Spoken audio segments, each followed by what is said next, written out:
dispersés, mourant de froid.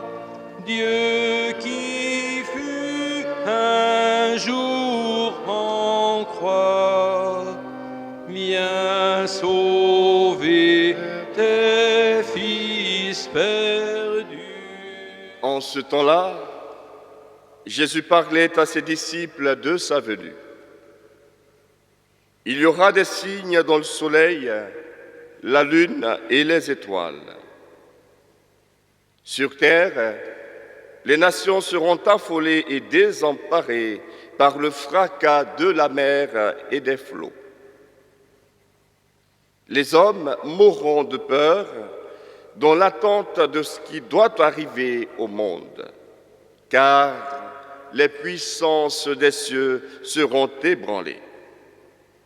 Alors, on verra le Fils de l'homme venir dans une nuée avec puissance et grande gloire. Quand ces événements commenceront, redressez-vous, relevez la tête, car votre rédemption approche. Tenez-vous sur vos gardes, ne crainte que votre cœur ne s'alourdisse dans les beuveries, l'ivresse et les soucis de la vie, et que ce jour-là ne tombe sur vous à l'improviste comme un filet. Il s'abattra en effet sur tous les habitants de la terre entière. Restez éveillés et priez en tout temps.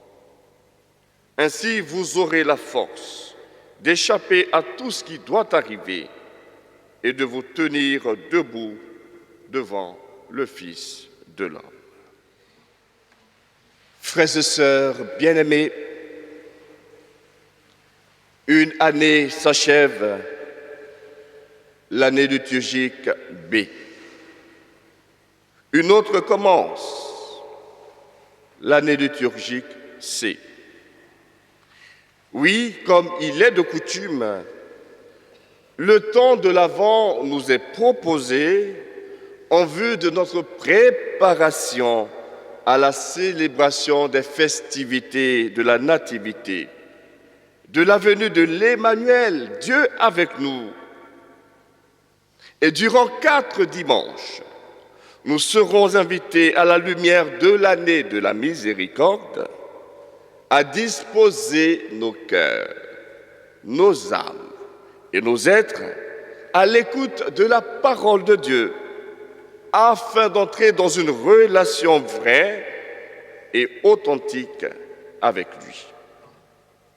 Ceci dit, l'Avent est le temps de préparation à l'avènement du Christ, un temps d'attente, non pas passive, mais active, vigilante et persévérante, comme nous le suggère d'ailleurs la page d'évangile de ce dimanche.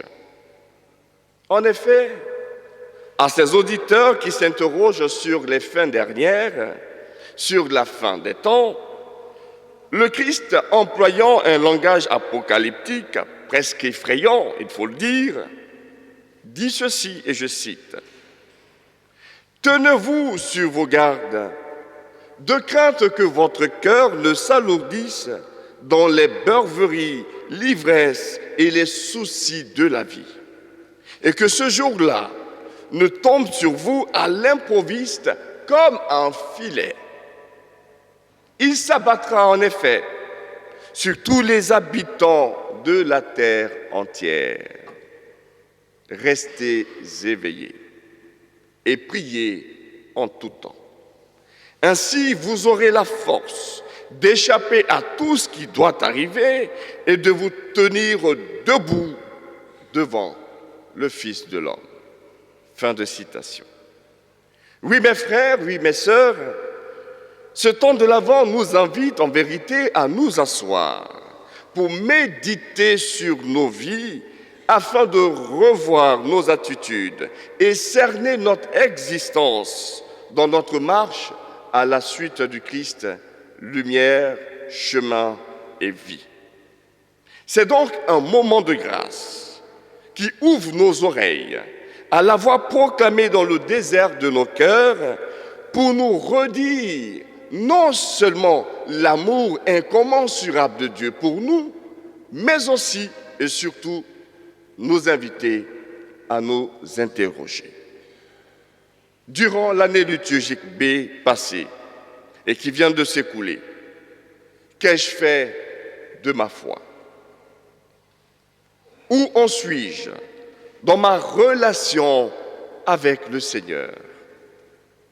Quelle place ai-je accordée à la parole de Dieu, à la prière dans mon échelle de valeur? Quelle fut ma pratique des sacrements? Ou en d'autres termes, comment ai-je vécu la célébration des sacrements, en l'occurrence de l'Eucharistie et du pardon?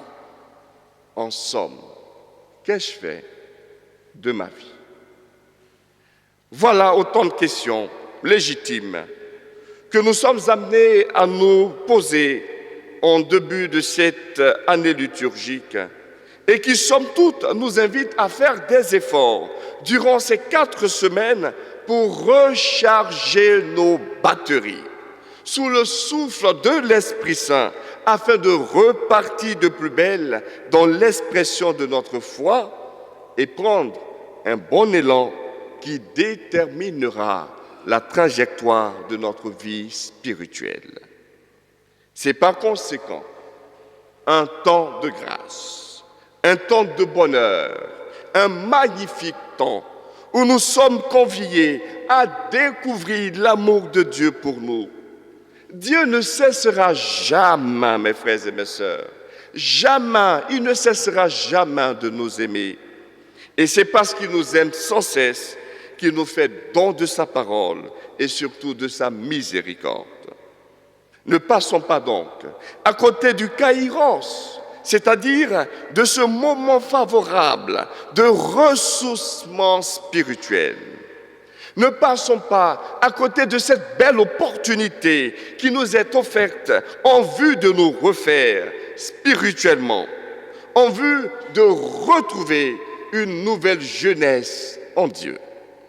Alors, ne vivons pas l'avant 2015 comme quelque chose de banal, car nul ne sait si c'est son dernier avant. Le Christ nous avertit en nous incitant à la vigilance. Restez éveillés et priez. Faisons donc le plein de carburant spirituel. Un carburant gratuit, un carburant illimité qui jaillit du cœur miséricordieux de Dieu, Dieu le Père en Jésus-Christ son Fils dans l'Esprit Saint.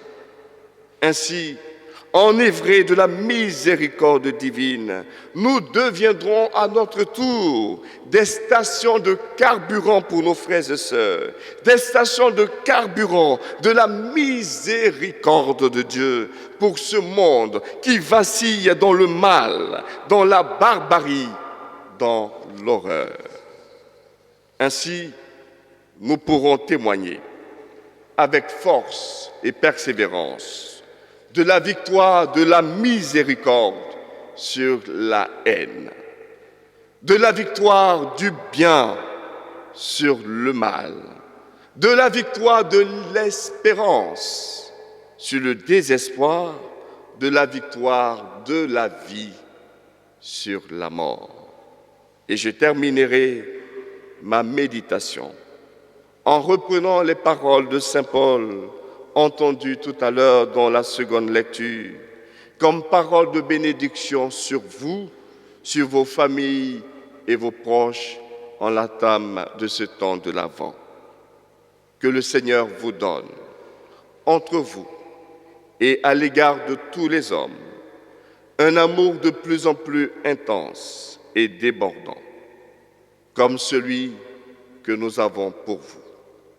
Et qu'ainsi il affermisse vos cœurs, les rendant irréprochables en sainteté devant Dieu, lors de sa venue en Jésus-Christ, notre Seigneur, son Fils, avec tous les saints du ciel. Saint temps de l'Avent 2015 et excellente année liturgique C. Une année que je vous souhaite fructueuse. Une année que je vous souhaite belle, auréolée de joie. Une année que je vous souhaite à vivre en Dieu, par Dieu et pour Dieu. Amen.